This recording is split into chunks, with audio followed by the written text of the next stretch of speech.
Hello everyone, it's Shane Kanto, your Wasteland reviewer, and I'm here to review Netflix's adaptation of the famous play, The Boys in the Band, and basically it's the cast of the 2018 revival of the show, and it's not about a band.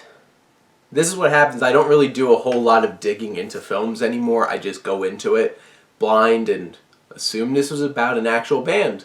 But that's what you get for assuming. But this is a film, really a play, presented through film, of a group of gay men in 1968 having a party, and then one of their former roommates shows up unexpectedly, and things get weird.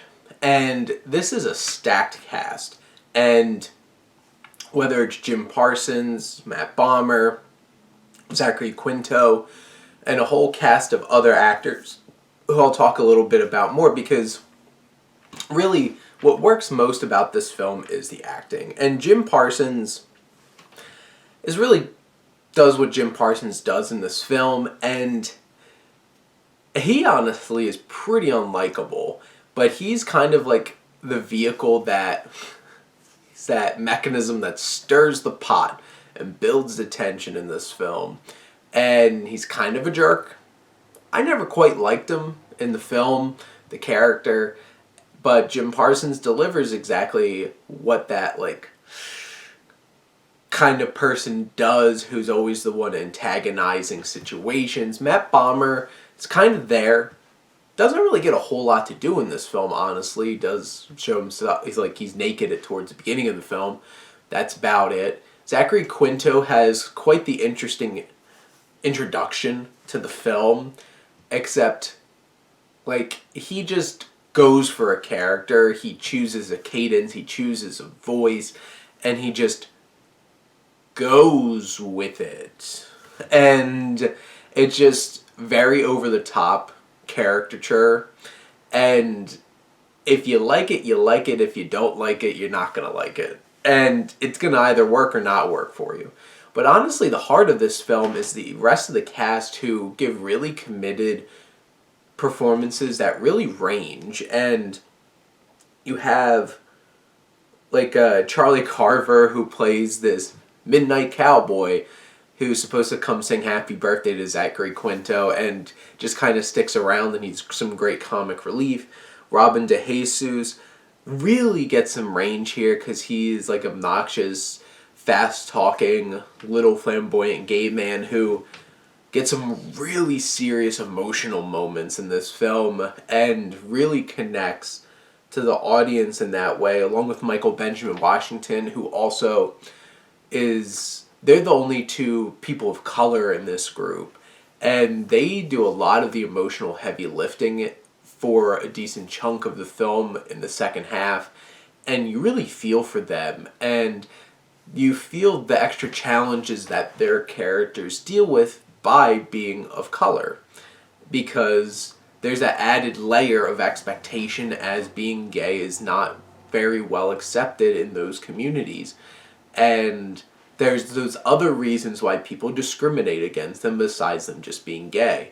And then you have the closeted man who is married with a family, played by Tuck Watkins, who's the most traditionally masculine and wait, how are you gay kind of character. And he is in a relationship with his real life partner, played by Andrew Rannells, who by far to me was the real MVP of this film, who is hilarious in the first half of this film and really carries some emotional moments even while still being funny. And he just was a force in this film, and I absolutely loved it.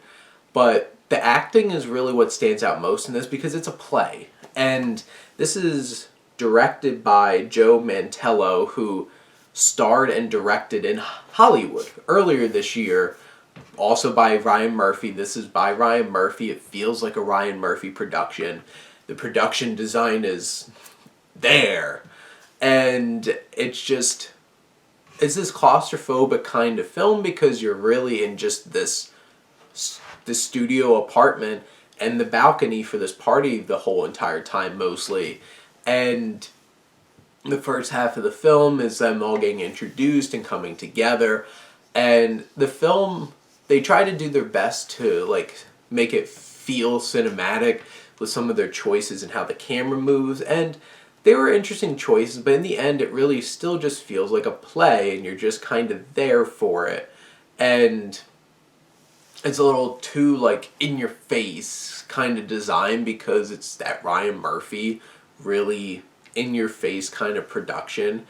And but when this film is really working is that second half when Jim Parsons is being a jerk trying to get this his former roommate who comes in to really admit something about himself by playing this phone game where you call up the person that you love and tell them it or try to, and you get points for how far you get into this process. And that's when the emotional floodgates start opening, and that's when this film really starts getting to go. And I feel like it works really well, and whether it's because like this is how it was written and this is the great part of the show, they do add some flair to these stories that they're telling. It shows some visual representations of their their backstories on the screen as they're talking about it. Obviously, you don't get that watching a play. And do they work? They're there. They're a visual treat. They don't necessarily add a whole lot to it in over the fact that like these actors are really committing to these performances. And in the end, I think The Boys in the Band is a really well done experience. Doesn't really necessarily feel like it earns that like this needed to be a film, but I would be really interested in seeing this like the play and seeing this on a stage, you know, when stages open up again. But in the end, I think this is really worth checking out. I don't know, I haven't seen the original film by William Friedkin, and maybe that one's a more effective version of this. But from watching this and this being my only experience with The Boys in the Band, I really enjoyed it. I felt like it hit on a lot of issues. And I feel like some of these kinds of things are still problems in many areas when it comes to the gay community of gay men trying to come out and be themselves and not having to put on, like, doing the whole code switching in front of different people. But in the end, it's on Netflix. I would recommend it. Give it a try. It's a whole 2 hours of same room play kind of thing. Just to warn you. But those are my thoughts on The Boys in the Band. Let me know what you think.